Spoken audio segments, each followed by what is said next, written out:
serie de 11 que tendremos en el marco de la red de transmisión del conocimiento, cuyo objetivo será desarrollar a partir de hoy y durante las próximas aproximadamente 8 semanas la presentación de los resultados de los actuales grupos de trabajo que han estado trabajando arduamente durante los años 2020 y 2021 en el marco de la Conferencia de Estadísticas de las Américas. Contaremos con presentaciones de temas variados como censo, niños, niñas y adolescentes, género, entre muchos otros. Así que desde ya los dejamos invitados a seguir participando con nosotros en estas 11 videoconferencias.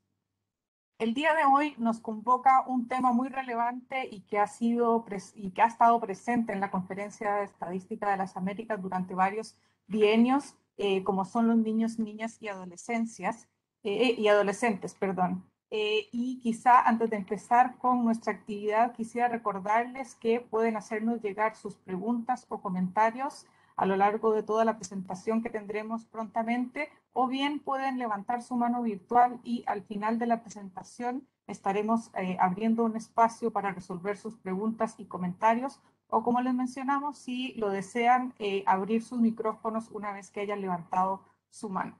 Para dar inicio a este evento, voy a dejar con ustedes a la señora Sandra Quijada, que es directora nacional del Instituto Nacional de Chile, quien nos dará unas palabras de bienvenida a este evento. Sandra. Muchas gracias, Olga. Muy buenos días a todos y todas. Sean todos muy bienvenidos. Como ya saben, este espacio de la red de transmisión del conocimiento está destinado al fortalecimiento del conocimiento y la cooperación en el ámbito de las estadísticas en América Latina y el Caribe. Esta instancia es liderada por la División de Estadísticas de CEPAL en conjunto con el INE Chile, que es la institución a la cual dirijo. Dicho equipo de trabajo tiene como misión coordinar la difusión de los eventos, documentos y otros materiales metodológicos realizados tanto por los grupos de trabajo de la CEA como por la comunidad estadística regional. Desde el inicio de la pandemia se han realizado 31 eventos, los cuales han permitido discutir sobre temas tan distintos como género, empleo, censos, ODS, encuestas de hogares, entre muchos otros. En este contexto, y tal como bien decía Olga hace un momento, hoy iniciamos la serie de 11 videoconferencias que se realizarán en el marco del cierre del bienio 2020-2021 de la Conferencia de Estadísticas de las Américas y que se van a desarrollar entre septiembre y noviembre de manera semanal. En cada una de estas vamos a revisar en detalle los resultados del trabajo de estos 2 años de los grupos de trabajo vigentes en la CEA. El día de hoy se estarán presentando los resultados del grupo de trabajo de infancia y adolescencia, el cual ha sido liderado por los INE de El Salvador y Panamá y que contó con el apoyo de UNICEF como la Secretaría Técnica. El objetivo de este grupo de trabajo ha sido mejorar las capacidades de las oficinas de estadísticas para atender los desafíos éticos relacionados con la recolección y la divulgación de los datos sobre niños, niñas y adolescentes que participan en los estudios que llevamos a cabo. Antes de finalizar mi intervención, quisiera dejarlos desde ya cordialmente invitados a que nos acompañen en los 10 eventos restantes y cuyas invitaciones les estarán llegando vía correo electrónico de manera semanal. Además de invitarlos, por supuesto, a difundir entre sus equipos estas actividades.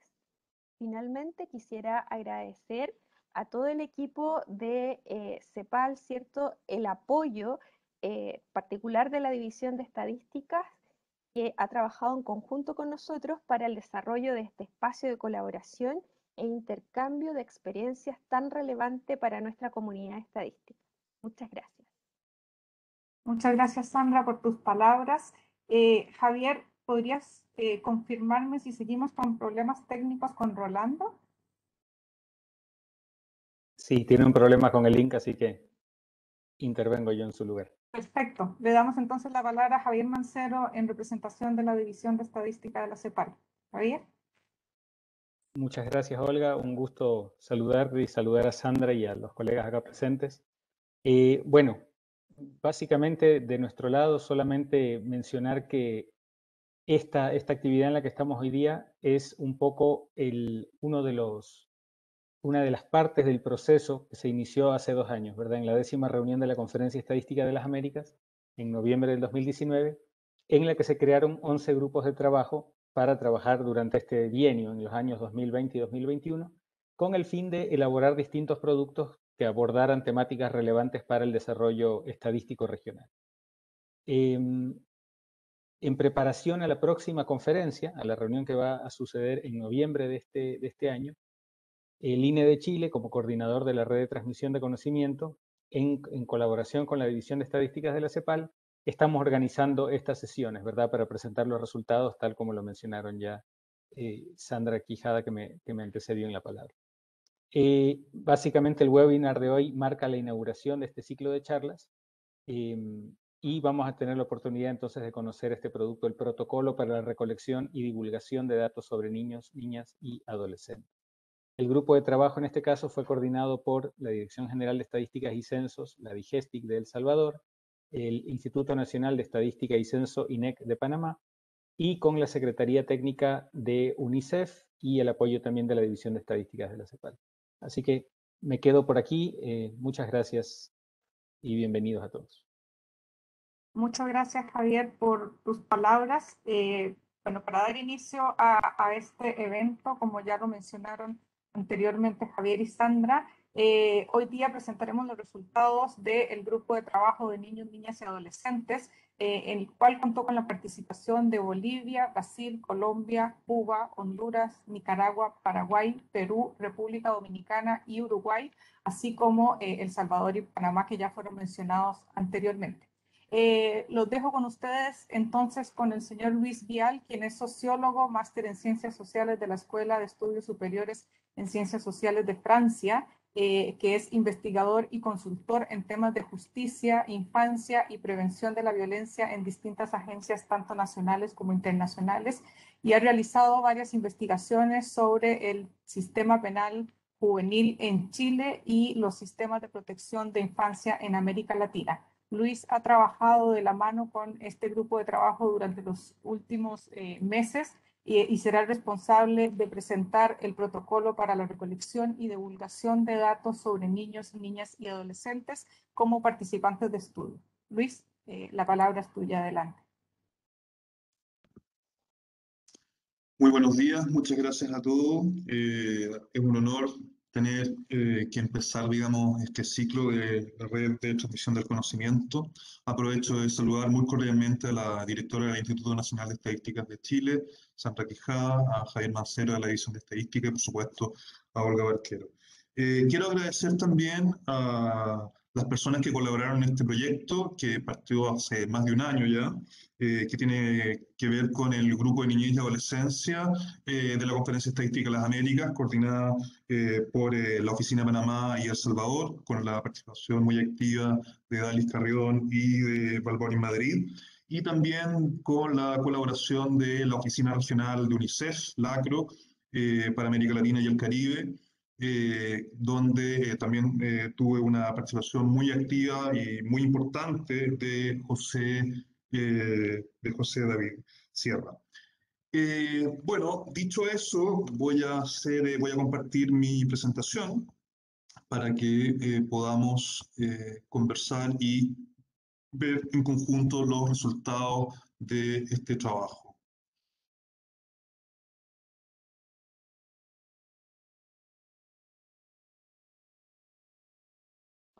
Bueno, como les señalaba, digamos, esto partió ya hace más de un año.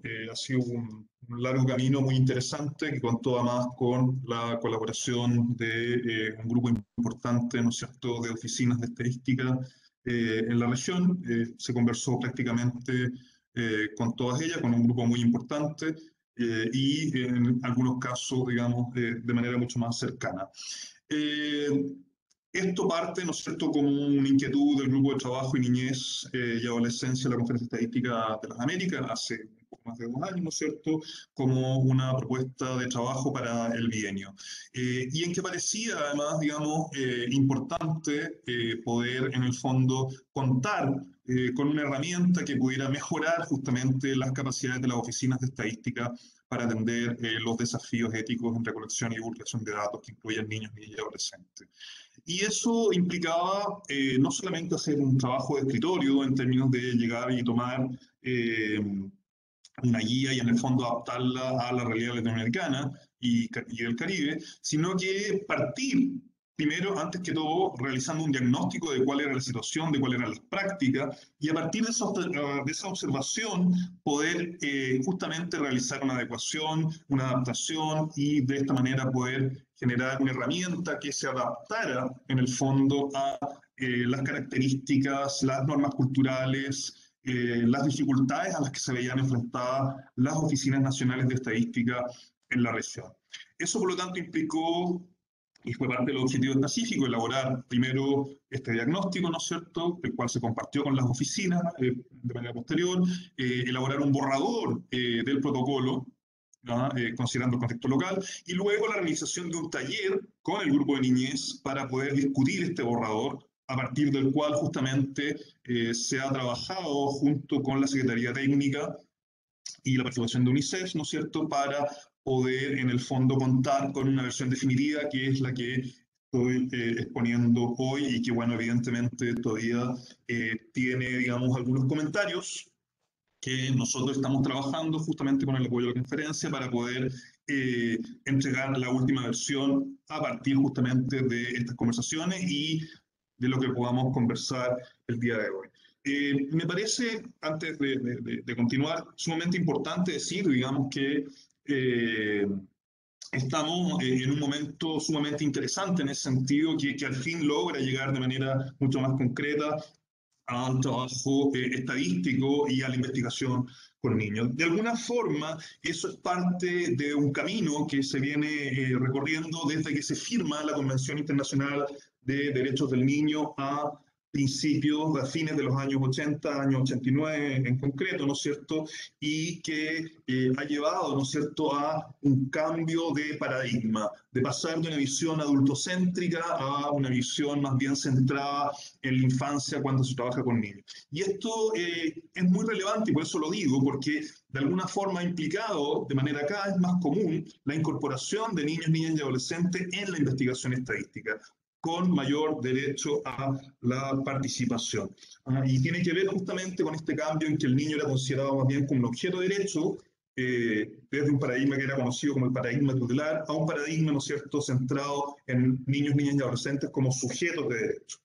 Y todo esto basado, en el fondo, en lo que nos dice la Convención Internacional de Derechos del Niño, que se basa, en definitiva, en 4 grandes principios, que son la no discriminación, el interés superior del niño, el derecho a la vida, a la supervivencia y el derecho a la participación. Y justamente es a partir del desarrollo de este derecho que se incorpora cada vez más, digamos, la participación de niñas, niños y adolescentes en la investigación estadística y en la investigación en términos generales. Evidentemente esto tiene implicancias importantes para la investigación, lo mismo que la firma, en definitiva, y la ratificación por la mayoría de los países de América Latina y el Caribe de la Convención Internacional de Derechos del Niño, en que cuando se realice investigación se espera justamente que se puedan aplicar los más altos estándares posibles, ¿no es cierto?, de investigación con niños. Y considerando que en algunas temáticas más complejas que otras, es sumamente relevante el poder justamente ser mucho más exigente que cuando se realizan encuestas o entrevistas a personas mayores de edad.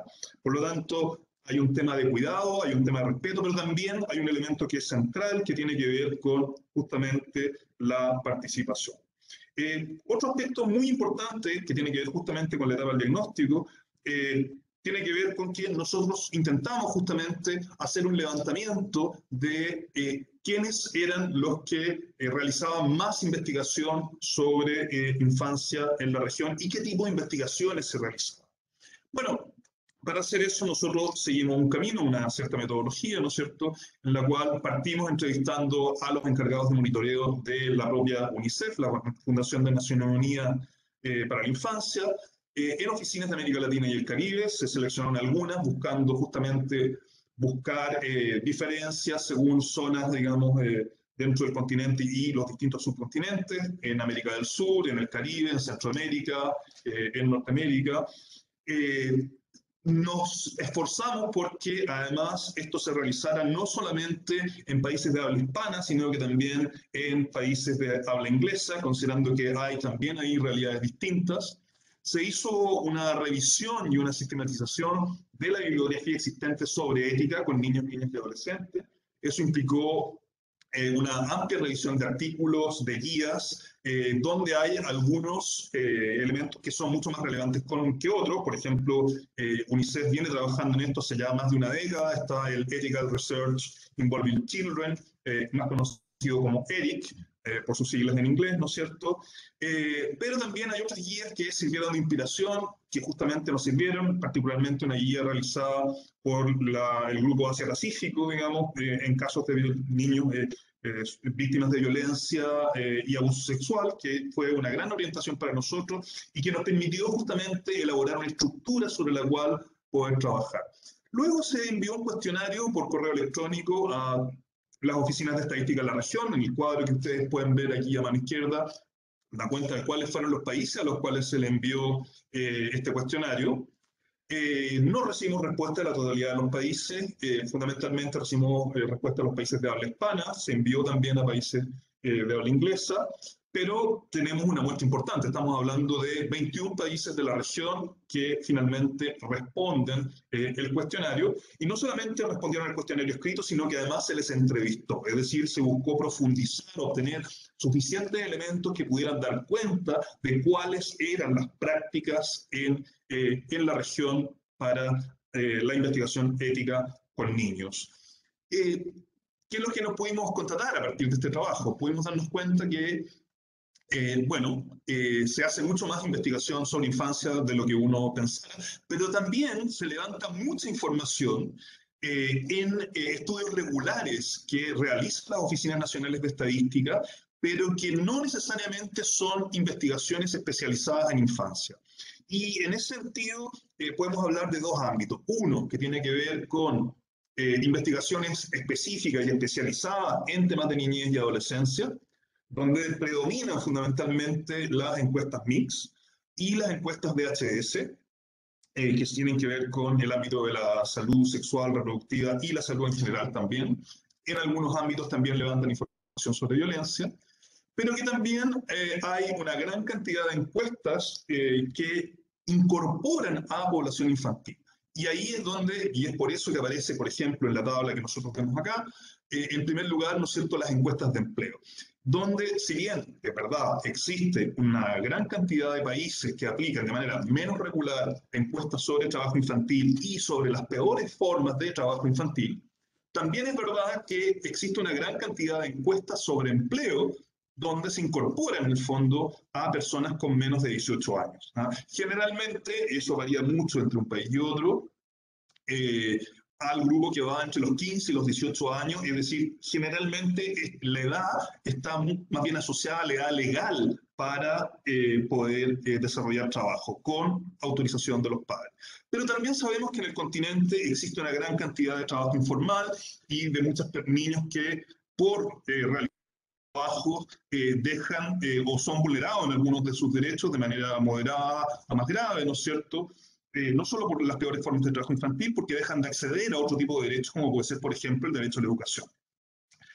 Lo digo porque en el fondo me parece importante poner el acento en este aspecto, porque es algo que nos pareció bastante evidente, que muchas veces en ese sentido, si bien se aplican protocolos, muchas de las oficinas de estadística aplican protocolos, ya lo vamos a ver, no consideran que están trabajando con un grupo etario que tiene características especiales y que frente a determinadas situaciones en las cuales se podrían ver vulnerados algunos derechos, sería importante el poder generar algunas acciones de cuidado y protección.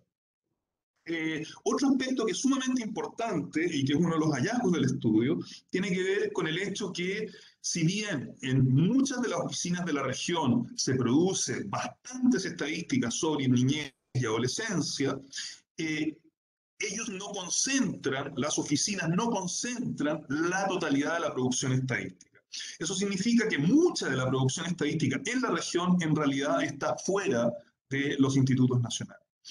Y que por lo tanto, esto tiene incidencia, o podría tener incidencia, en que este protocolo podría ser aplicado, utilizado por los institutos, pero también difundido por los institutos hacia otras instituciones públicas que realizan investigación sobre infancia, lo cual podría ser visto como una buena práctica.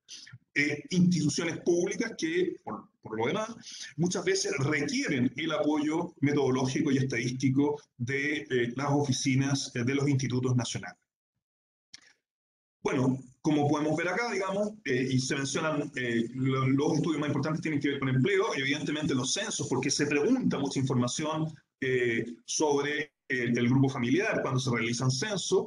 Eso no significa necesariamente que cuando se realizan estos estudios estamos frente a temas sensibles, pero sí significa que estamos trabajando con niños. ¿Ya? Lo mismo en temas de educación. Ya de manera mucho más, digamos, sensible aparecen los temas de salud, los temas de violencia de género, ya vamos a ver por qué. Que son, en definitiva, los tres más importantes en los cuales nosotros vamos a encontrar investigación estadística en la región. Solamente a modo de presentación, ustedes lo pueden ver con más detalle en el propio estudio, pero en general, en algunos países vamos a encontrar una gran diversidad de temáticas y en otros más bien temáticas más bien restringidas. Y por eso hago mención al tema de los censos, porque en definitiva, en muchos de los países, o en varios países, el censo es la única información que existe sobre infancia, de una manera menos regular, pero igualmente relevante. Otro aspecto importante es que muchas veces las encuestas especializadas, ya lo dije al principio, ¿no es cierto?, tienen que ver más bien con la encuesta MIX, liderada por UNICEF, aplicada por los países, que también permite levantar información sobre infancia.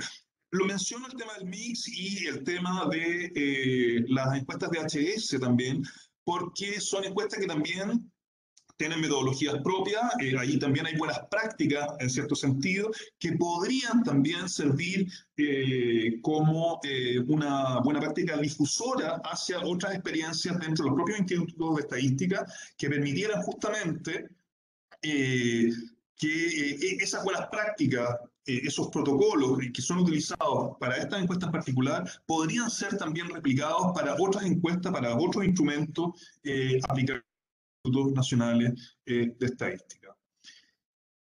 Como vemos, ¿no es cierto?, las encuestas en los ámbitos que, de acuerdo a lo que se le preguntó a los institutos, bueno, de todo este trabajo que usted hace, ¿cuáles son las que usted considera más sensibles? Y evidentemente aquí hay temas mucho más sensibles que otros, a pesar de que son menos frecuentes. Por ejemplo, cuando hablamos de trabajo infantil o uso de drogas y alcohol, que son temas evidentemente sumamente sensibles, ¿ya? Pero que son mucho menos aplicados justamente en la región. Probablemente son temáticas en las cuales, bueno, muchas veces los institutos no se atreven por todo lo que ello implica, digamos, pero que son muy importantes, digamos, para poder justamente avanzar en la reducción de la violencia, en la reducción de la vulneración de derechos hacia la niñez y la adolescencia.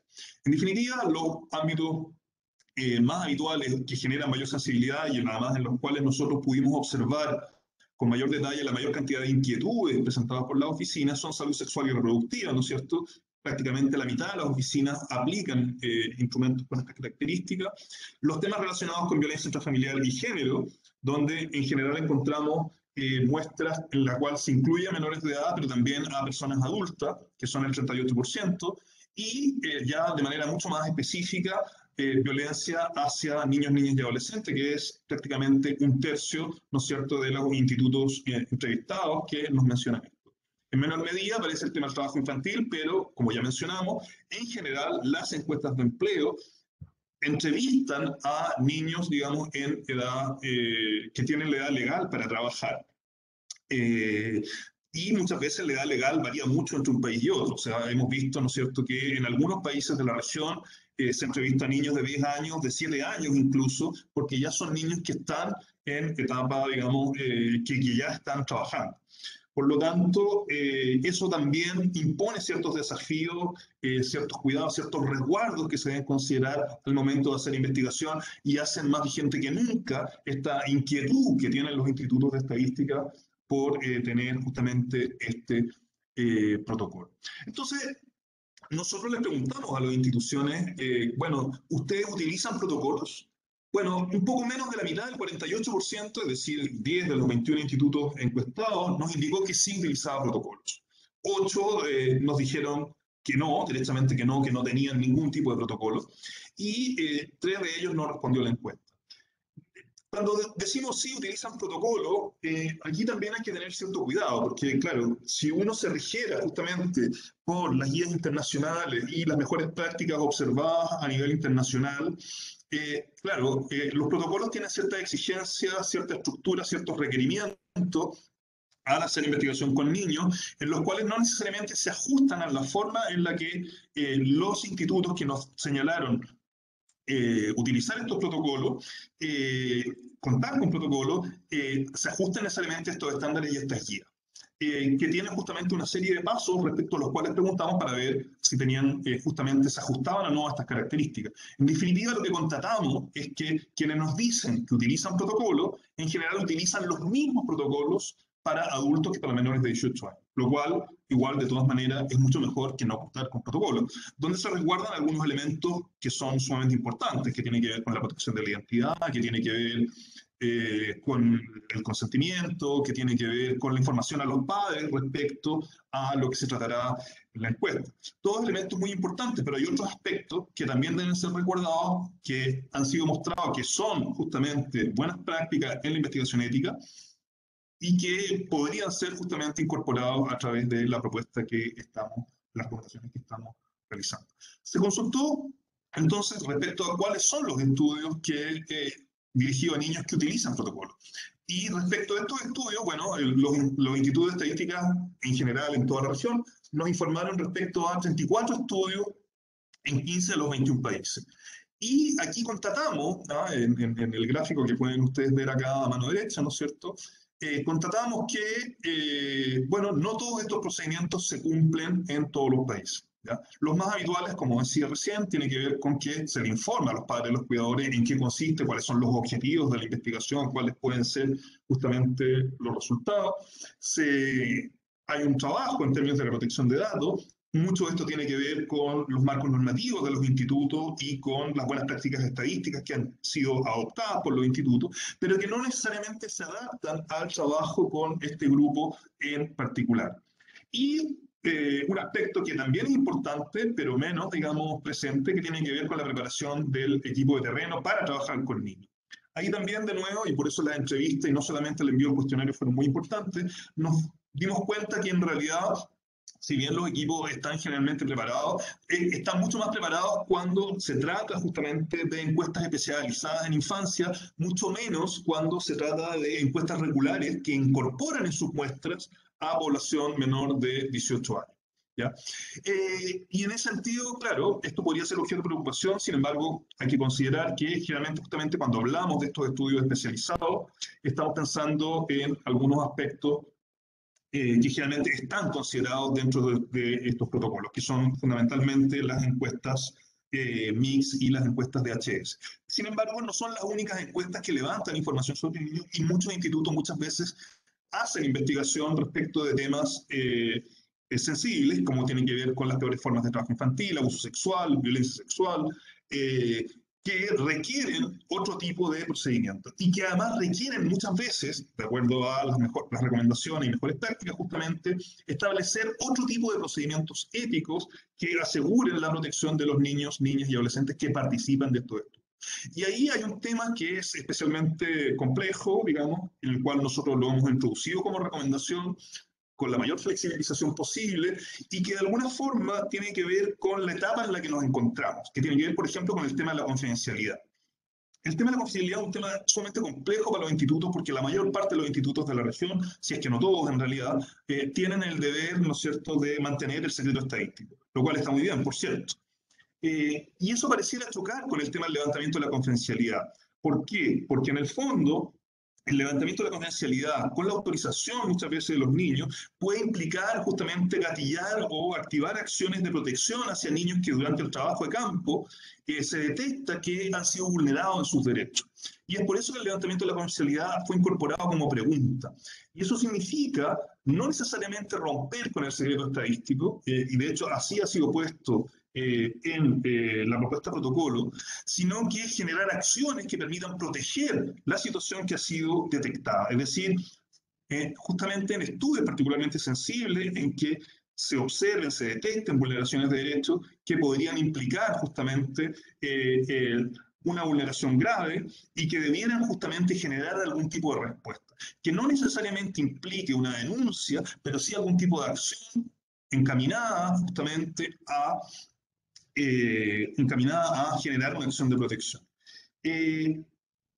Esto evidentemente está en el marco de un protocolo, no implica un cambio legal, no está presentado como una obligación y siempre se plantea justamente en el marco de la protección de los derechos del niño, niña y adolescente, en el marco del interés superior del niño y que en el fondo permita una reacción frente a una vulneración.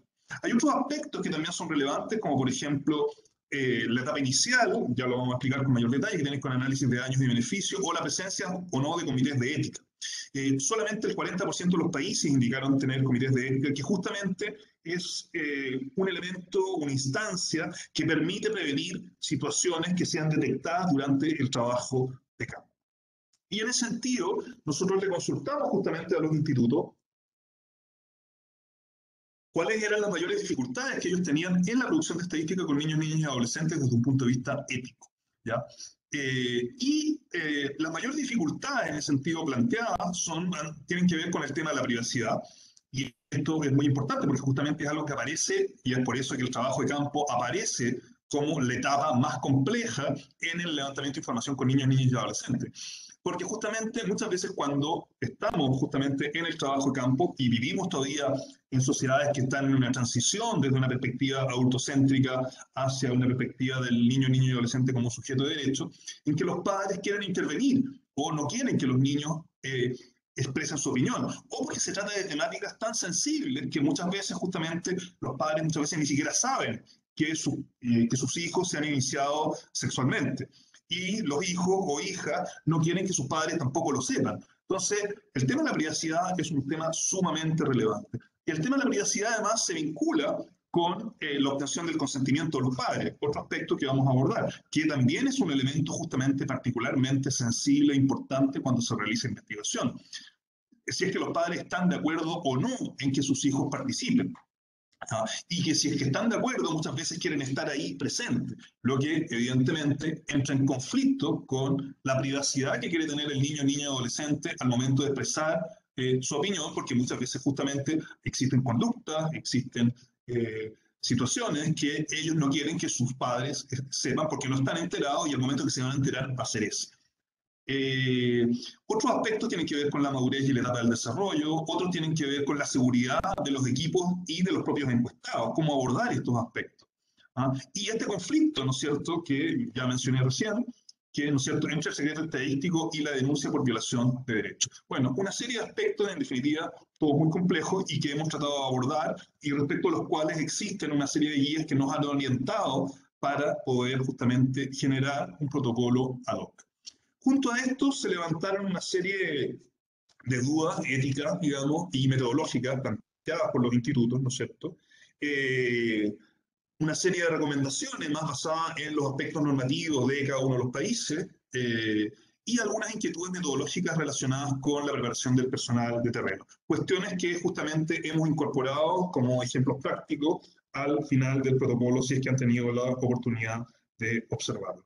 En ese sentido, claro, nos encontramos con dilemas éticos como, bueno, si está permitido o no entrevistar a niños, niñas y adolescentes sin la presencia de los padres, si deben considerarse las diferencias de edad, por supuesto que deben considerarse las diferencias de edad. La Convención Internacional de Derechos del Niño incorpora un concepto que es la autonomía progresiva, y el derecho a la participación en todos los asuntos que afecten a niños, niñas y adolescentes. y en ese sentido tiene que ver el derecho a ser escuchado, el derecho a ser oído, tiene que ver justamente con esta idea de progresividad en la autonomía, es decir, que existen etapas de desarrollo durante la niñez y la adolescencia, estamos con distintos grados de madurez de niños, niñas y adolescentes. ¿En qué medida el consentimiento de los padres o madres o de los tutores puede influir en la respuesta de las personas? Bueno, ¿a partir de qué edad se pueden realizar preguntas sobre métodos anticonceptivos y fertilidad? Si es ético o no realizar un levantamiento de datos bajo falsas premisas. Eso ocurre habitualmente en la encuesta sobre violencia de género hacia las mujeres, por ejemplo, en que suelen ser presentadas como encuestas de salud. Es decir, hay una serie de dilemas que nos llevan justamente, que nos muestran que la relevancia que es poder contar con un protocolo de investigación ética con niños. En definitiva, nos dimos cuenta durante la fase diagnóstica, ¿no es cierto?, que hay una diversidad de realidades en la oficina de estadísticas de la región. Algunas investigan más, otras investigan menos en temas de infancia, otras realizan investigación que incorporan a niños, pero sin tener el cuidado que eso implica. Hay también distintas capacidades, vemos que en algunos países de la región existen muy buenas prácticas en ese sentido, hay ejemplos muy interesantes en términos de que antes de realizar la investigación se realizan pruebas pilotos, por ejemplo, hay una atención muy cuidadosa en la selección de los equipos, se realiza también este trabajo de análisis de daños y beneficios, se es muy cuidadoso con el trabajo, con ¿cómo se llama?, con la difusión de los datos, es decir, no estamos partiendo desde cero, hay buenas prácticas también. Pero también nos damos cuenta que estamos dentro de un marco normativo, por ejemplo, que es anterior a la Convención Internacional de Derechos del Niño y que, por cierto, debemos mantener y proteger. Pero sí parece relevante poder abrir algunos debates sobre los deberes de protección y el interés superior del niño respecto a la reserva estadística, sin que ello signifique necesariamente un cambio legal, pero sí ver cómo podemos, digamos, avanzar en esa dirección, de proteger justamente el interés superior para poder facilitar, en definitiva, la participación de este grupo etario, ¿no es cierto?, en los estudios y así aumentar justamente su derecho a la participación, incorporando una perspectiva mucho más amplia. Y en ese sentido, las recomendaciones de esta guía ética, ojalá no solamente dejarlo en las oficinas de estadística, sino que las propias oficinas pudieran servir también como una forma de difusión de buenas prácticas con la utilización de este tipo de protocolos, sabiendo que muchas veces estas otras instituciones públicas solicitan los apoyos metodológicos de los institutos de estadística para desarrollar investigaciones donde hay niños, niñas y adolescentes, incluso cuando no se trata de investigaciones especializadas. Muy bien, vamos entonces al protocolo. El protocolo, el documento al cual ustedes probablemente accedieron, digamos, bueno, es un resumen de un trabajo mucho más extenso, y que se estructura en base a, bueno, al diagnóstico que hemos realizado, donde hay una discusión teórica que busca justificar cada uno de estos aspectos, que está bastante desarrollado en ese sentido, y que busca dar respuesta además a todas las inquietudes y dilemas éticos que presentaron justamente los institutos. En términos de la estructura de trabajo que nosotros hemos propuesto, tiene que ver justamente con lo que hemos observado en otras guías internacionales que nos parecieron adecuadas para la realidad de la región y que responde a una secuencia de hitos que es muy importante respetar, ¿ya? Entonces, es por eso que se incorporó este flujograma que bueno, trata de incorporar, este es un resumen de toda la actividad, digamos, pero que trata en definitiva de entregar una visión completa de todo el ciclo de producción de datos. Lo primero que uno debe plantearse, ¿no es cierto?, que es el primer paso, digamos, es si efectivamente es necesario realizar una investigación, que es la primera etapa. ¿Es necesario realizar una investigación con niños, contar con la participación? Bueno, desde la perspectiva del derecho a la participación y de poder incorporar justamente la mirada de los propios niños, niñas y adolescentes a expresarse, parece importante. Pero a veces hay temáticas más sensibles en las cuales vale la pena cuestionarse si es que vale la pena exponerlo justamente a una investigación en este sentido. ¿Ya? Entonces, lo importante allí es, bueno, es preguntarse si es que existen los datos. A continuación de eso, si es que no hay datos y si es que a pesar de existir datos es necesario, porque los beneficios que se podrán encontrar van a ser mayores que justamente los daños que se les podían producir por su participación, bueno, entonces pasamos a la etapa siguiente. Y para eso es fundamental hacer lo que se llama, ¿no es cierto?, esta primera etapa, que tiene que ver con el análisis de datos y beneficios, donde identifiquemos los riesgos, donde se definan las estrategias y protocolos, donde se definan las herramientas a partir de las cuales la metodología, los modelos de consentimiento, cómo van a ser las muestras. El tema de las muestras es sumamente relevante también, porque en definitiva estamos incorporando a toda la población infantil que corresponde a los objetivos de ese estudio. No estamos generando sesgo en términos de que estamos solamente preguntándole a cierto tipo de niños, y eso implica, por ejemplo, dejar fuera a otro tipo de infancias, por ejemplo, como puede ser niños en situación de calle, que tienen características distintas, otro tipo de problemáticas a los que se han enfrentado en su vida cotidiana, y si existen además un plan de capacitación adecuado, ¿no es cierto?, para poder enfrentar esto en el trabajo de campo con un equipo bien preparado para poder detectar situaciones de vulneración, reaccionar adecuadamente, estar preparado.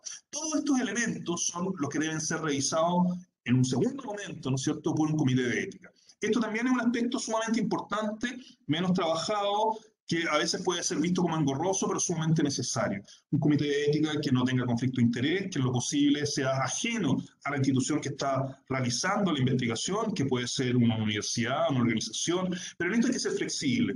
Sabemos la realidad de nuestros países, sabemos que en algunos países tal vez es más complejo, es el óptimo del que estoy hablando, pero hay distintos niveles.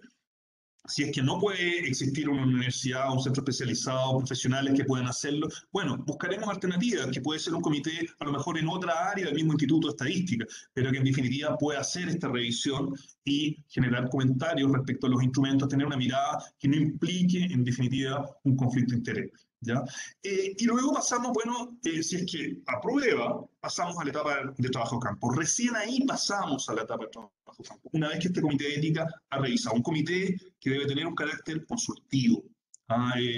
Eso significa que lo que nos diga el comité puede ser obligatorio como puede no serlo. Eso va a depender en realidad de cada uno de los institutos de estadística.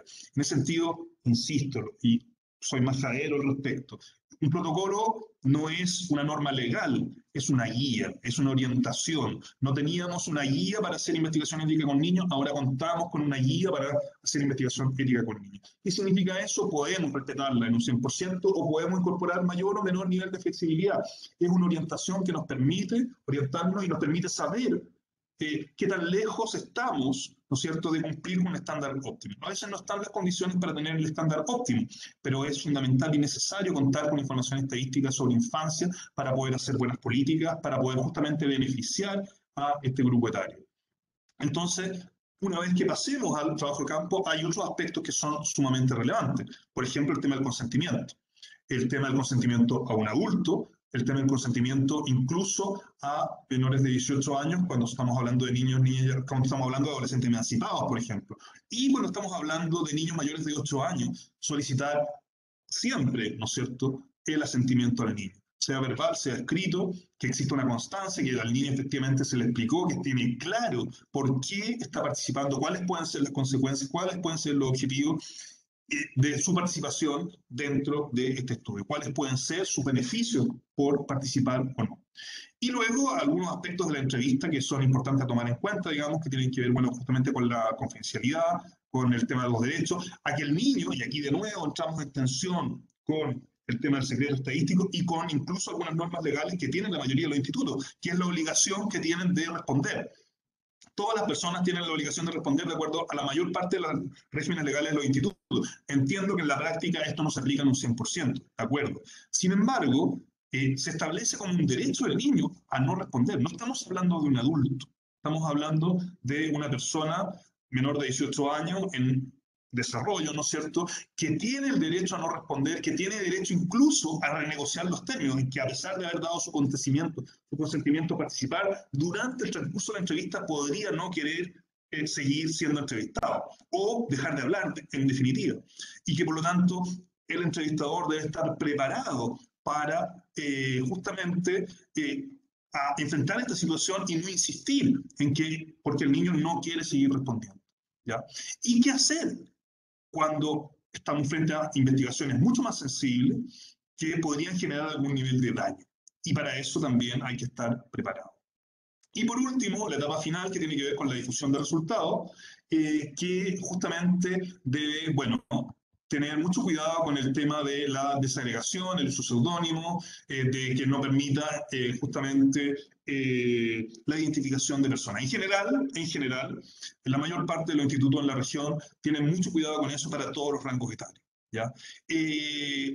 Donde sí parece que es necesario ser mucho más cuidadoso es al momento en que se comparten, por ejemplo, las bases de datos, incluso dentro de los propios institutos, en que se podría tener cuidado en términos de, con el manejo de las bases y la forma justamente que se comparte la información. De manera muy rápida, en honor al tiempo que podemos tener algún nivel de intercambio, digamos, considerar que en el análisis de daño-beneficio, bueno, nosotros entregamos algunos criterios que nos permitan ver cuáles son los niveles de daños y beneficios. Todo esto tiene mucho que ver con el tema de los criterios. Insisto, estamos frente a un protocolo, no es una norma rígida, es una guía para la acción, una orientación para los institutos, un parámetro a partir del cual se puedan tomar decisiones, en el cual se puedan detectar si es que hay un riesgo alto o moderado o bajo, o que no existe ningún tipo de riesgo. ¿Ya? Lo importante es que al momento de hacer el análisis efectivamente se pueda determinar, nosotros para ello hemos entregado algunos parámetros, que efectivamente estamos frente a un nivel de riesgo alto. Y que si estamos frente a un nivel de riesgo alto, bueno, eso es una situación que deberá conversarse con el Comité de Ética, porque pese a que estamos frente a un riesgo alto, el beneficio que puede traer esta investigación, esta producción de datos, puede ser mayor al nivel de daño que se está produciendo. Pero eso requerirá probablemente elevar la solicitud de revisión a otras instancias y ya no solamente el comité ético, sino otras instancias.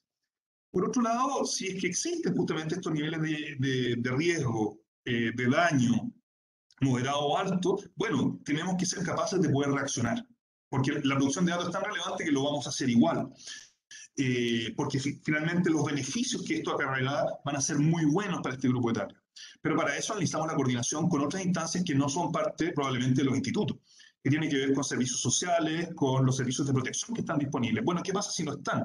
¿Es posible entonces llegar a acuerdos con otras instituciones que nos puedan brindar algún tipo de garantía? Bueno, si eso es posible, entonces vale la pena seguir avanzando.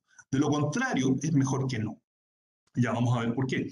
Entonces, en definitiva, eso implica desarrollar estrategias respecto a cómo avanzar, tener muy claro cuáles van a ser los beneficios, cuáles son los posibles perjuicios, anticiparnos en definitiva. Y plasmar además todo esto a partir de las herramientas, los instrumentos, las pautas de entrevista y los procedimientos para el levantamiento de la información.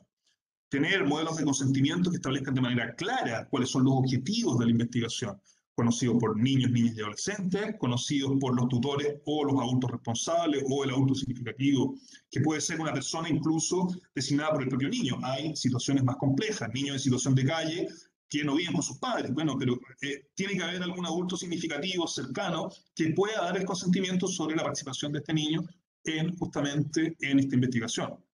Los criterios de inclusión y exclusión en el muestreo también son sumamente relevantes porque se podrían estar introduciendo sesgos al momento de hacer la investigación. Entonces, algo que parece sumamente trivial y solamente un aspecto prácticamente estadístico y matemático, en realidad, claro, estamos representando un grupo de niños, pero estamos dejando fuera a otro grupo básicamente por un criterio de eficacia estadística, porque es más simple encontrar estos y otros no, pero eso implicaría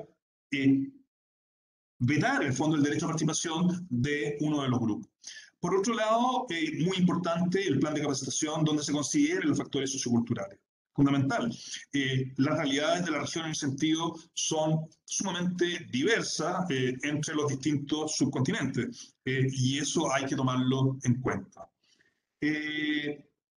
Luego, claro, el Comité de Ética revisará todos estos aspectos y en función de eso puede hacer sugerencias, puede hacer recomendaciones, puede aprobar, en definitiva. Lo ideal es que si no aprueba, si hay observaciones, justamente los institutos, las oficinas, puedan revisar estos aspectos, replantear y volver a presentarlos hasta que se consiga esta aprobación.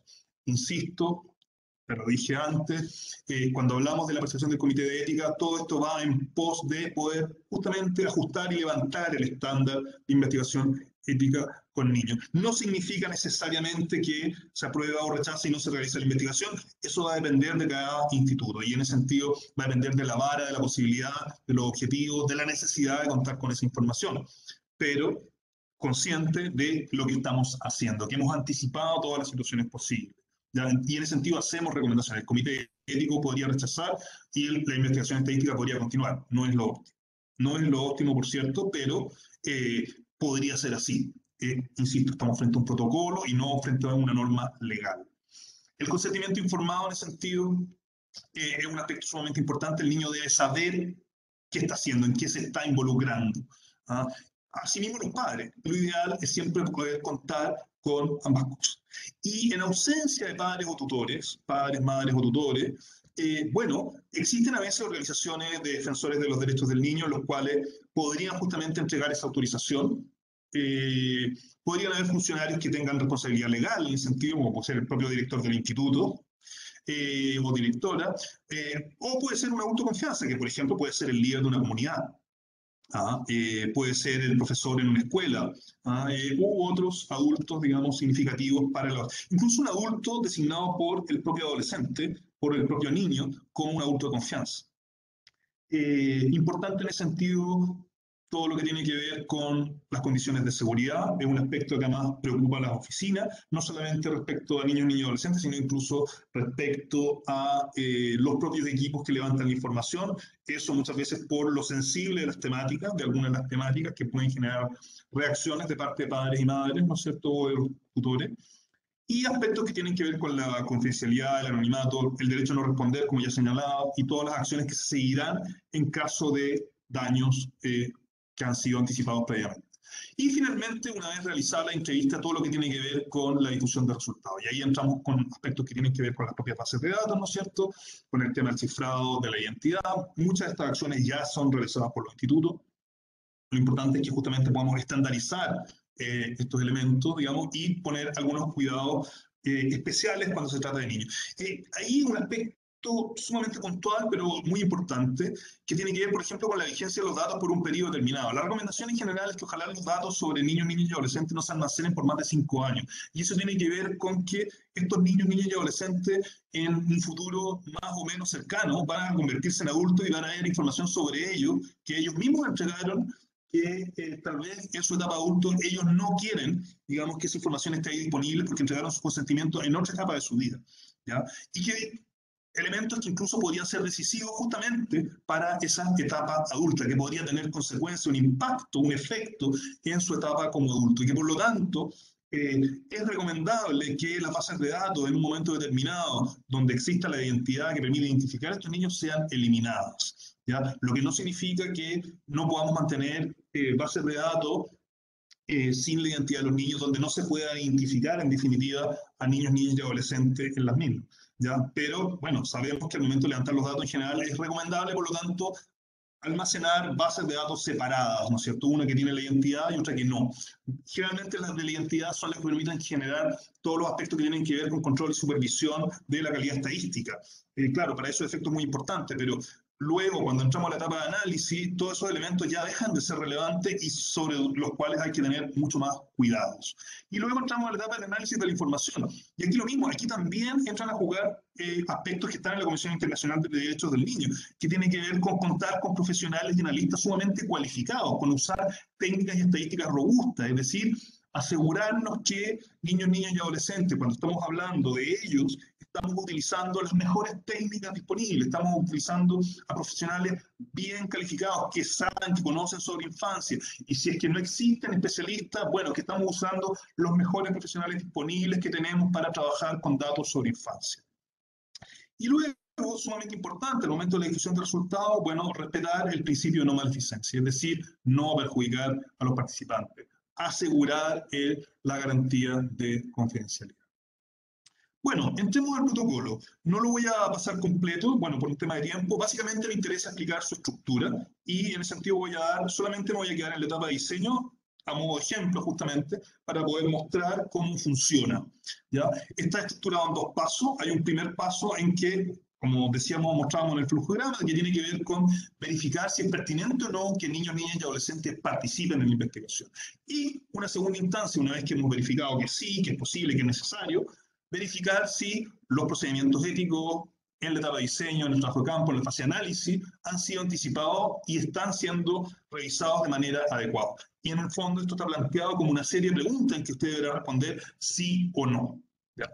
Entonces, cuando partimos con el primero, antes de preguntarnos, digamos, antes de empezar la investigación, lo primero es evaluar esta justificación. Y para eso proponemos, ¿no es cierto?, estas preguntas, ¿ya? Asegurarse, por ejemplo, que la información requerida no está disponible en ninguna otra parte, ¿ah? Entonces, bueno, en definitiva, estamos hablando de un cuestionario en que usted responde sí o no, ¿ya? Si es que se requiere o no la participación, si cuenta con los conocimientos del equipo, si luego, digamos, se están considerando aspectos que tienen que ver con el género de los participantes. Esto es un elemento sumamente importante, un elemento transversal, en lo cual justamente la Conferencia Estadística de América ha puesto mucho cuidado y especial atención. Y además existen servicios de protección, en caso que estamos hablando de temas sumamente sensibles, con un alto nivel de riesgo, que pueden reaccionar frente a eventuales daños. Si es que, en definitiva, respecto a estas preguntas que acabamos de presentar, alguna de las respuestas nos dice no, no se debería seguir avanzando en la investigación. Son preguntas claves, cruciales, importantes, que nos dan una guía, en el fondo, de qué hacer o no hacer. Entonces, antes de avanzar a la siguiente etapa, debemos hacer esa evaluación. Lo primero es responder, por lo tanto, a estas preguntas, ¿ah? Y asegurarnos que el equipo tenga las condiciones. Si es que hay algunos no, no estamos diciendo no, no lo haga, guárdelo, ¿ya? Lo que estamos diciendo, no lo haga si es que no puede superarlo. ¿Y eso significa qué? Significa que, bueno, hagamos una revisión y veamos si efectivamente frente a estos no podemos justamente convertirlo en un sí. Y al convertirlo en un sí, entonces avanzamos al paso siguiente. Y el paso siguiente, en definitiva, es lo mismo. Entonces, ¿qué es lo que hacemos acá? El protocolo no es que lo vayamos a ir cumpliendo, o sea, sí, lo iremos cumpliendo de acuerdo a este flujograma que hemos presentado, pero lo importante es que todo lo que tiene que ver con el paso 2, antes de dar inicio a la investigación, podamos responderlo y anticiparlo. Es decir, responder a este cuestionario que estamos proponiendo, que en definitiva es una guía, son criterios de orientación, que tienen una justificación teórica que está en el documento, ¿no es cierto?, y que se traslada en el fondo como preguntas. Y esto está estructurado de la siguiente manera, ¿no es cierto? Hay 4 grandes consideraciones, 4 grandes principios que tienen que ver con daños y beneficios, consentimiento informado, privacidad y confidencialidad, pago y compensación. Estos son los 4 elementos que han sido más relevados, de hecho, en el Ethical Research Involving Children, ERIC, redactado, preparado por UNICEF, por especialistas en investigación en infancia, ¿no es cierto?, y que nos ha servido de guía, en el fondo, para estructurar el protocolo. Y lo que hemos hecho, en definitiva, es que para cada una de estas etapas que hemos cifrado en C1, C2, C3, estos numeritos que ustedes ven acá, C4, se han considerado para cada una de las etapas de la investigación, que hemos estructurado en diseño, etapa de diseño, etapa de trabajo campo, etapa de análisis y difusión, que hemos cifrado también, a su vez, codificado, ¿no es cierto?, como E1, E2, E3. Entonces, cada uno de los cuestionarios tienen que ver con las etapas, sabiendo que cada una de estas consideraciones éticas, ¿no es cierto?, va a tener mayor o menor relevancia en las distintas etapas, ¿no es cierto?, de la investigación, ¿ya? En la etapa de diseño van a entrar prácticamente, ¿no es cierto?, las 4 grandes consideraciones: daños y beneficios, consentimiento informado, privacidad y confidencialidad, pago y compensación. En la etapa de trabajo campo, bueno, probablemente también encontremos la mayor parte de ellas. Ya en la etapa de análisis y difusión ya no vamos a encontrar todas, nos vamos a encontrar con privacidad y confidencialidad, nos vamos a encontrar con daños y beneficios, ¿ya? Pero ya el tema del consentimiento fue superado en la etapa de trabajo campo, por lo tanto no va a ser observado. Entonces, en cada uno de los distintos cuestionarios que vamos a presentar a continuación, ¿no es cierto?, solamente voy a entregar el primero a modo de ejemplo, podemos ver justamente cómo se aplica el protocolo. Entonces, claro, como lo ven ustedes acá, ¿no es cierto?, tenemos E1, C1, daños y beneficios, ¿no es cierto? Entonces, E1, vuelvo atrás, ¿no es cierto?, etapa de diseño, C1, daños y beneficios. Entonces, E1, C1, daños y beneficios, y con la remisión a la página en la cual ustedes encuentran las justificaciones teóricas que están detrás de estas preguntas, que permiten entender por qué se han planteado estas preguntas. Entonces, la referencia a la página en el documento y la referencia a las consideraciones éticas y la etapa en la cual nos encontramos. Entonces, etapa 1, E1, daños y beneficios, ¿no es cierto? C1, daños y beneficios, E1, etapa de diseño. Y la justificación teórica en la página 5. Y entonces ahí está este listado de preguntas, no lo voy a leer de manera extensiva porque son muchas y para que podamos tener tiempo para conversar. Entonces, bueno, hay una serie de preguntas en las cuales se espera que usted responda, que el instituto, ¿no es cierto?, haga este análisis en base a estas preguntas, ¿no es cierto? Voy a nombrar algunas, por ejemplo, se analizarán los riesgos eventuales, daños que la investigación en cada una de sus etapas puede causar a la población, que es parte de la investigación, o a una parte de este grupo. Se han considerado medidas concretas para abordar los riesgos identificados. ¿Se consideran muestras representativas? Bueno, son todas preguntas que tienen que ver justamente con la etapa de diseño. ¿Se va a capacitar al equipo de recolección de información en protocolos de investigación ética? Si la investigación aborda temáticas como violencia de género, trata, abuso, explotación sexual, el diseño privilegio en equipo de recolección de información de sexo femenino, otro aspecto que es sumamente importante. En general, se considera una buena práctica que cuando se está investigando temas que tienen que ver con violencia sexual, violencia física, violencia psicológica hacia las mujeres, quienes hagan las entrevistas sean entrevistadoras y encuestadoras mujeres. Por lo tanto, es una pregunta crucial. Si la investigación aborda temáticas como violencia de género, trata, abuso, explotación sexual, el equipo de recolección ha sido sensibilizado en estas temáticas, considerando las diferencias de género entre niños, niñas y adolescentes. Otro elemento que tiene que ver con este enfoque transversal, que es sumamente relevante y que por lo tanto debe ser considerado en esta primera etapa de diseño, que es justamente la etapa en la cual vemos el análisis de daño y beneficio antes de partir con la investigación. Y luego, bueno, por ejemplo, seguimos en la etapa de diseño E1, C2, consentimiento informado. Lo mismo, entonces la solicitud de consentimiento informado. Lo primero, sumamente importante cuando hablamos de consentimiento informado, nunca por sobre la normativa legal del país. ¿Ya? El protocolo no puede estar sobre una ley, eso es muy evidente. Es una referencia. ¿Ya? Es una referencia. ¿Se considera el consentimiento de madres, padres o tutores? Bueno, ya lo expliqué recién, ¿no es cierto? Lo ideal es poder contar no solamente con el consentimiento del niño, hay excepciones, estamos hablando de niños en situación de calle, estamos proponiendo alternativas cuando eso ocurre. ¿Ya? Y luego elementos que son fundamentales al momento de solicitar el consentimiento. Explicar en qué consiste la investigación, cuáles son los beneficios y riesgos, cuáles son los métodos que se va a emplear, que la información es confidencial, que existirá privacidad, ¿ya? Que puede decir que no quiere ser entrevistado. Esto muchas veces parece un obstáculo, los institutos se complican con esto. ¿Por qué? Bueno, porque es difícil hacer las muestras, hoy día ya sabemos, es cada vez más difícil hacer investigación, es cada vez más difícil que las personas respondan las encuestas, y esto nos pone un estándar mayor.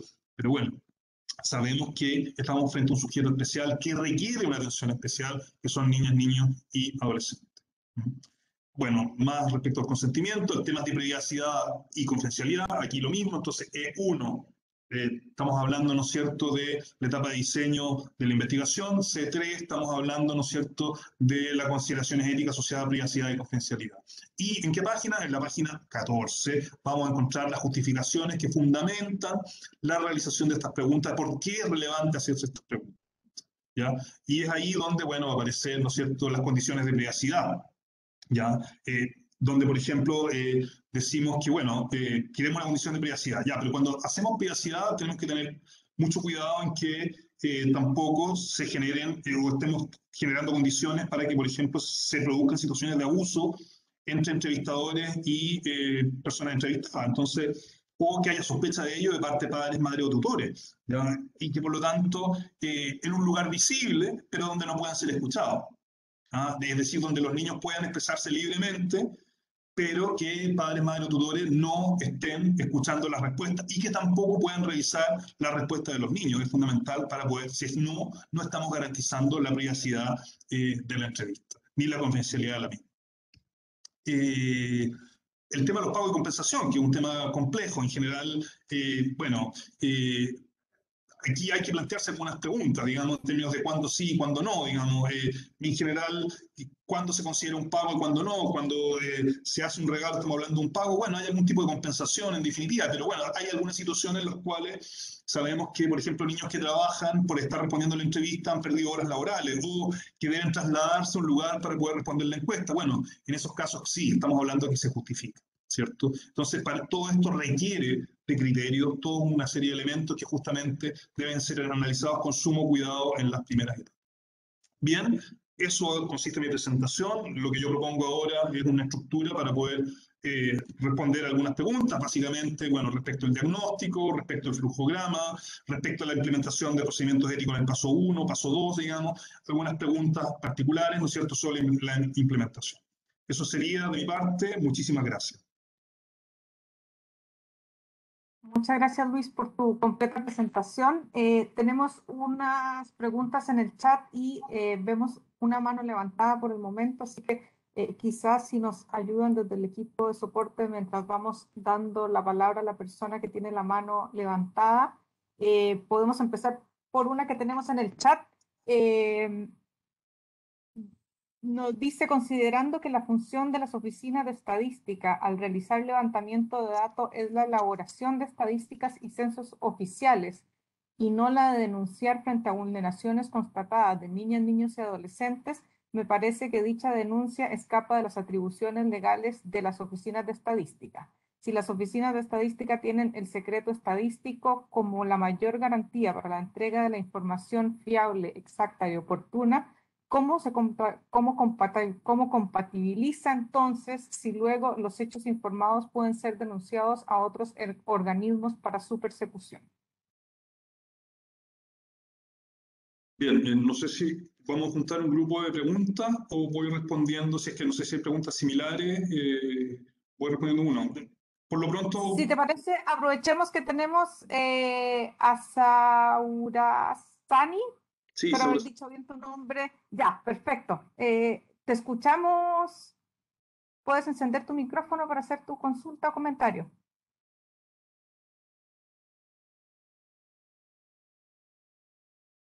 Parece que hay que autorizarla para Sí, que está autorizada ya, por tanto debe de ella desmutear su micrófono. Ahí está.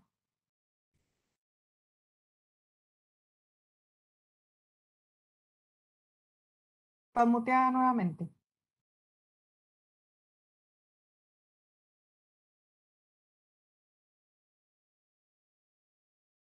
Bueno, mientras tanto, mientras se resuelve, voy a responder la pregunta.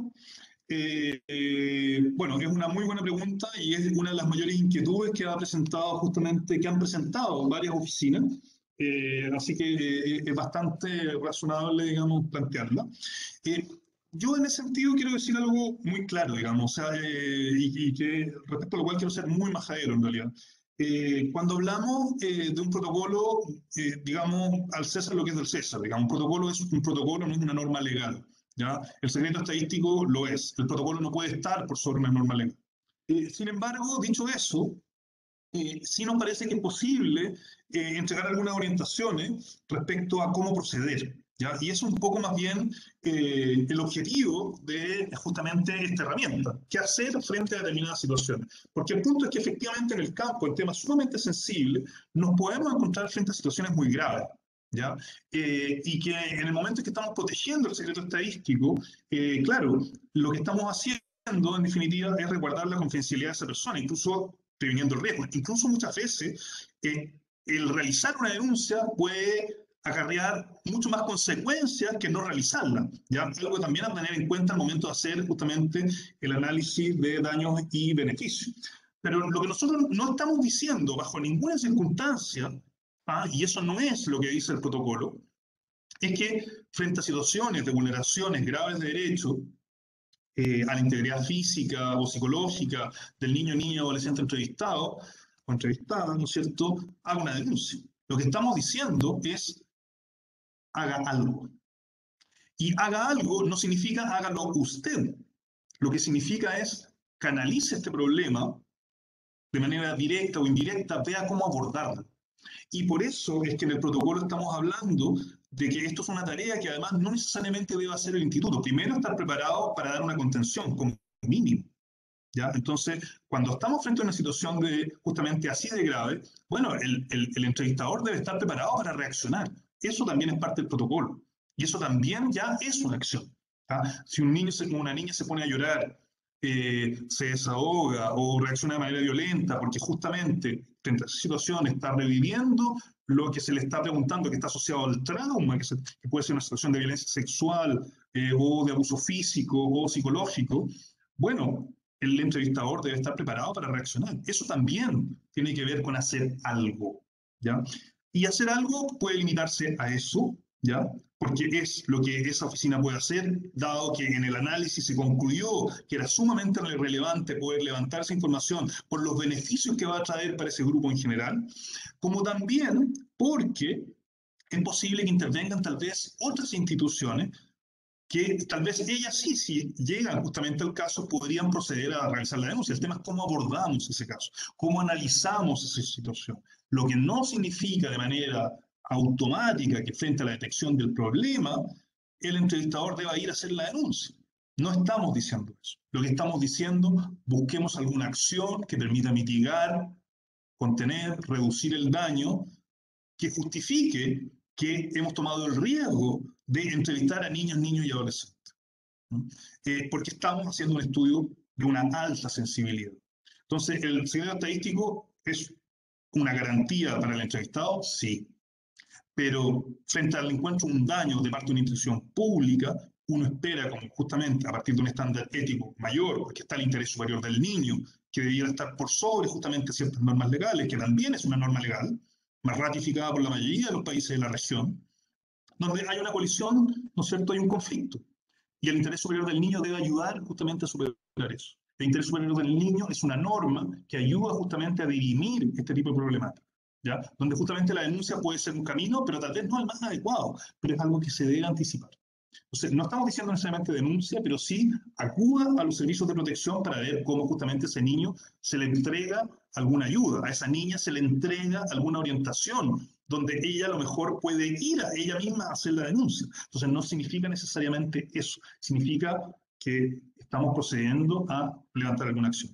Y dentro de esas posibilidades, si es que justamente existe esa posibilidad, bueno, tal vez que la persona entrevistada permita el levantamiento de la confidencialidad para que alguien la contacte, para que justamente pueda prestarle el apoyo, el soporte que ella requiere de acuerdo a la situación que ella está viviendo. Esa sería mi respuesta. Muchas gracias, Luis. Perdimos a la persona que había levantado su mano y que quería hacer comentario. No sé si alguien más entre los participantes quisiera hacer algún comentario o consulta a Luis, aprovechando la instancia y que todavía tenemos algunos minutitos de tiempo de acuerdo a lo que teníamos programado.